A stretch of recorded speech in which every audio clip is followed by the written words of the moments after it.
This is this channel, Total Bitch. Now, it first came out, this channel came out, or I saw it because they did a hit piece on Eric Andre. And this guy, honestly, the gloves are off. He's doing hit pieces on everybody. Is this guy a comic? I have no idea, dude. I don't know where he's getting his information from, but he did a hit piece on Eric Andre, and he put my picture in the hit piece saying that I was Eric Andre's twin brother, and he addresses that here as well. So just hates racially ambiguous. Yeah, so let's watch this, and I'm going to address literally all of it. Okay, we need to talk about Luis J. Gomez, because he just threatened to sue me if I run a story on him. Well, I guess you can consider me sued. So 3 days ago, I get an unsolicited message from Luis J. Gomez. This is real.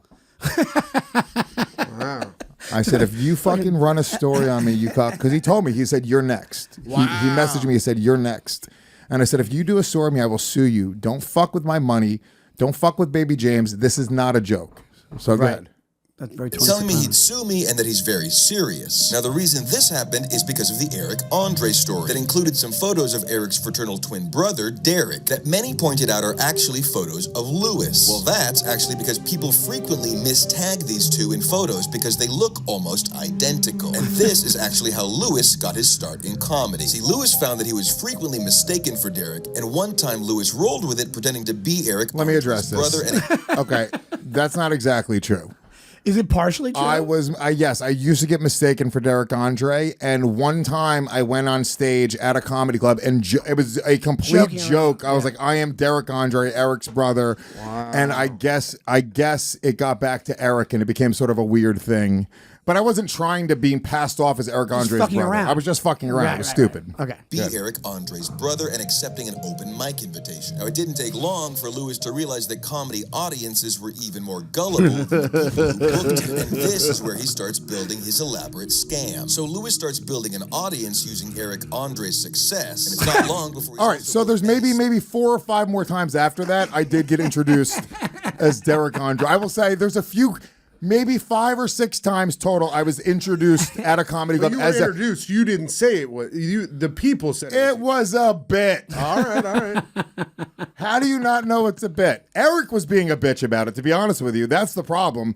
Eric shouldn't have cared. He got pissed about it? He got pissed. And this is a guy who messes with everyone. Yeah. Exactly. Unbelievable. Yeah, so good. That's crazy. Who gives a shit? Small shell corporations to move money around. From Gas Digital to Legion of Skanks to Lewis's Cookies Incorporated and even Lewis's Fine Denim Company. All right, pause this. Fake. Lewis's Fine Denim Company is not a fake company.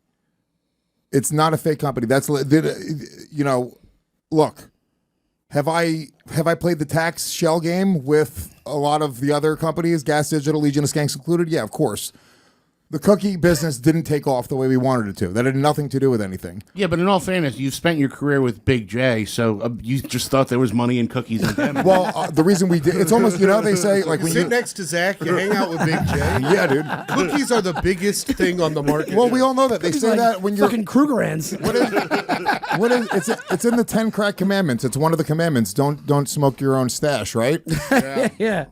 Right? Never get high on your own supply. Never get high on your own supply. And Zach and Big J, every time I kick open the door to the cookie factory, here's Zach and Big J just getting high on their own supply. So Lewis's Fine Denim. Sweep. Well, Lewis's Fine Denim is a great company. We make great jeans. And Distressed. you do a thing like Tom's, where if someone buys a pair of jeans, you show them to someone who could need them, and you go, look at these. Yes, that's exactly what I do. If you apply yourself, you can buy a pair of these jeans. And they're distressed. Lewis cheats on all his jeans.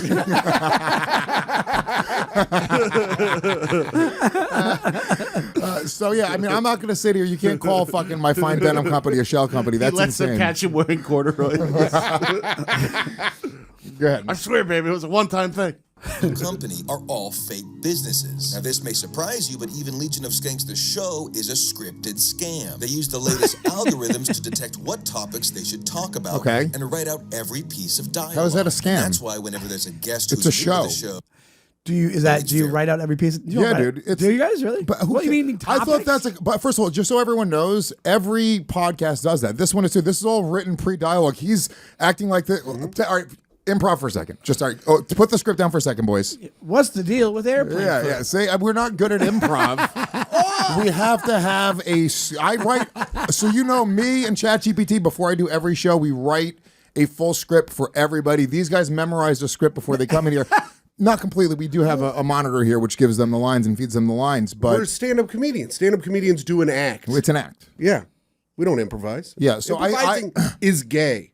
I thought this was common knowledge. It's almost like kayfabe. Like everyone knows pro wrestling is fake now. But we suspend disbelief. Podcasts are fake. Podcasts are fake. It's a script. Go ahead. Guest who's new to the show, it's very awkward because you're actually seeing the 6th or 7th take of this scripted conversation. Oh, that's funny. And even the crowd in the back of the show are all paid actors. See, Lewis is smart. He knows optics matter most, so he pays these extras to pretend to love the show, so the viewers at home believe the show is a hit, when in fact, it's all just smoke and mirrors. So Lewis is desperate to keep this information out of the public eye, and that's why he went live the other night trying to stitch together some story of how he knew Eric Andre and his brother. I knew Eric Andre way back in the day, way before I really got started, way before he got started. I was likely the first person to put Eric Andre on stage in New York City. So Eric owes me. When he Which is also, it's 100% true. I was maybe... you were collecting your debt. Yeah, I honestly was like, dude, what is your brother Derek even fucking doing? Let me just be your brother. Right. Who gives a shit? Well, yeah.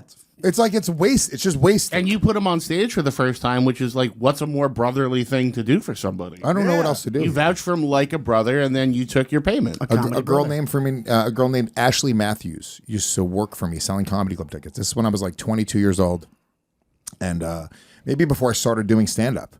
And she was like, I have a friend named Eric. He's from Florida. He's coming to visit up here. He was still a Florida comic, and he came to visit New York. And I put him on stage at my post-road comedy shows. Wow. Back in the day. What venue was? Do you remember? Either Dylan's Lounge, which was like a spot in Midtown, or the New York Comedy Club. I don't remember where I was at that time. All right, go ahead. first moved from Florida. Attempting to distance himself from his house of cards. And because Lewis has been so successful faking a show that's supposed to be unscripted, he even talked Tony Hinchcliffe into doing the same thing. This is See, when true. Kill Tony started, it was stilted and awkward on all accounts. But Lewis came in and retooled the show to be closer to Legion of Skanks, which means every bucket pull comedian is actually planned out and scripted by Kill Tony's team. Don't believe me? Well, check this out. On Kill Tony recently was the quote-unquote random bucket pull, Chloe LeBron, who has an okay set and says it's her first time ever trying stand-up. Well, if you just look her up, you'll see she's actually a successful working stand-up comedian. And if you go to Legion of Skanks' TikTok page, you'll see they only follow 41 people, and one of them is Chloe LeBranch. So you're telling me that a show that's been successful for 10 years follows this first-time open micer but not Bobby Lee? It's clear Chloe's one of the Where did that come from? But not Bobby Lee? Look, I don't run the TikTok. I don't know. This is fucking damning This guy's evidence. awesome. He's getting sued, so say he's awesome. Maybe you'll be a part of the fucking lawsuit, Sean. If you share this fucking video, you will be sued, just so you guys know. I thought Bobby Lee's name was TikTok. Go ahead.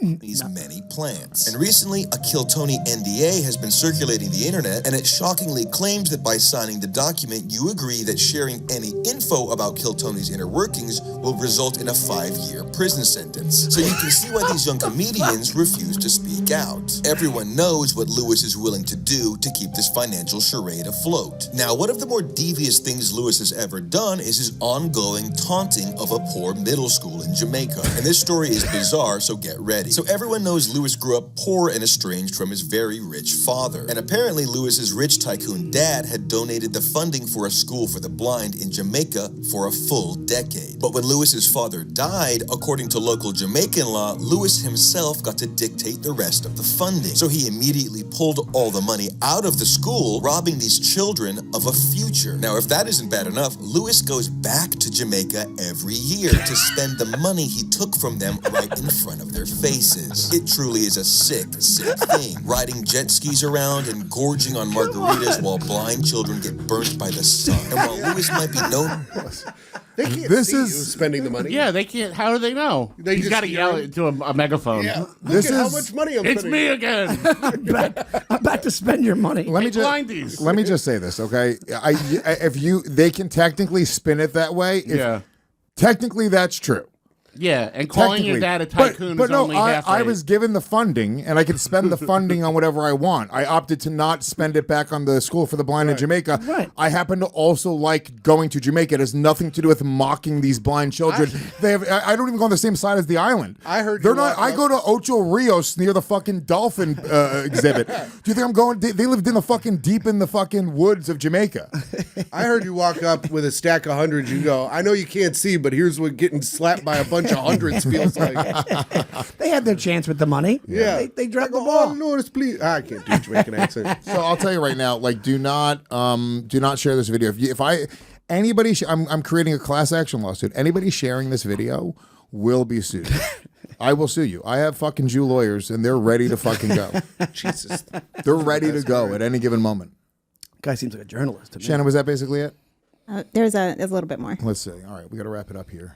By the sun. And while Lewis might be known for his out-of-hand pranks by his friends like the time he dosed Bert Kreischer with MDMA, it's just now coming out that he pulled this same cruel stunt on Justin Timberlake in the Hamptons. Not to mention the infamous competition for Skankfest tickets that saw multiple participants ingest human feces for free tickets, only to find out they were simply being pranked and mocked by Lewis. So whether it's drugging celebrities, mocking their deaths, or abusing his own fan base, Lewis is always creating controversy just for the monetization. Now, Lewis is sure to come for me legally, but I had to speak up for all the disabled children whose futures are ruined. Wow. Lewis J. Gomez, you're a total bitch. Total bitch. Now, once again, I put myself in danger making All a right. report, so you guys... Thank you, Shannon. What a headpiece. Yeah, we got to... I think that was really big of you to meet it head on. Yeah, dude. Yeah, get ahead of it. Some people will ignore things like this, and then if you ignore it, it becomes an even bigger problem. Yeah. You just nip it in the bud. Right. Come at me. Yeah, you As got long to as you shut this just- guy down. As long as you just don't apologize. I think apologizing is when you really fall apart. I'm not sorry Okay. for anything. Even the school in Jamaica? No. What do those kids need to really see? Yeah. Oh, what do they got to see Dolphins? the sand and the There's sunset? no amount of money that's going to bring their sight back. They're still Jamaican. Yeah.